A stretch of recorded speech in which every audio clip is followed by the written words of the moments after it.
सिर्फ हमारा आवाज ना है, ये के पूरा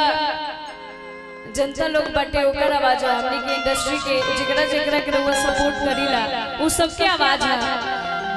कि हई पुलिस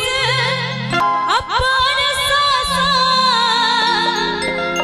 सरकार का करे और का असुधीर भैया रंगदार ताजवार का करे भैया रंगदार ताजवार का करे वही पुलिस प्रशासन सरकार का करे अकेले पूरा भैया थोड़ा ज्यादा सीटी मारा था अकेले पूरा बिहार के साथ साथ यूट्यूब भी हिलैले बने हाई पुलिस प्रशासन सरकार का करे हाई पुलिस प्रशासन सरकार का करे हमर भाई रंगदार ताजवार का करे हमर भाई रंगदार ताजवार का करे।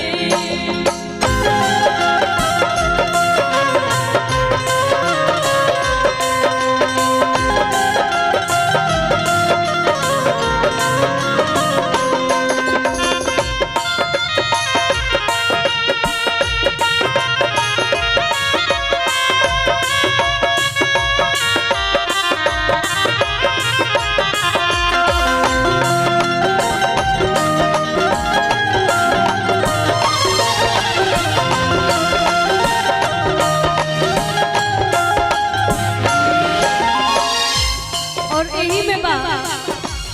कतना लोग गोर होला ना तनी धीरे धीरे कतना लोग गोर होला लेकिन वो चेहरा से उतना नीक ना लगेला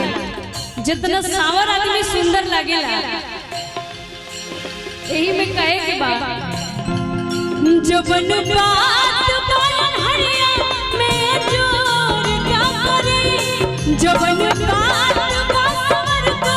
में वो गोर क्या करे जबन का दिहिया ना वो जोर का करे जबन का दिहिया ना वो जोर का करे जबन बात बासवर को में वो गोर का करे जबन बात बासवर को में वो गोर का करे जबन का दिहिया ना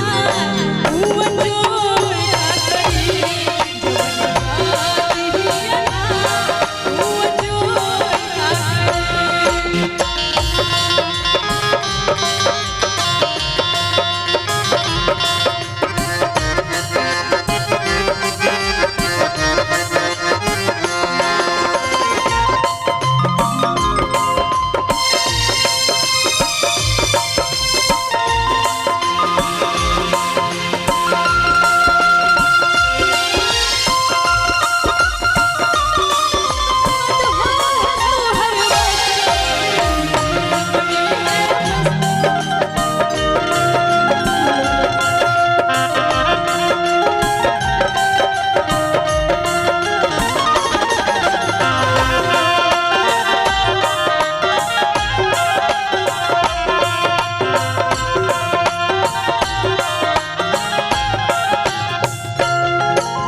और एक और लाइन रुक जाइए आप ऐसा करिए ये लोग जो बजा रहे हैं ना थोड़ा इन लोगों को कम करिए हमने के सुनाए के चाहिए ना कि हमने के का गावत नहीं जा ये लोग तो कबे से पीटल तरन जा अपन जितना सुनाता।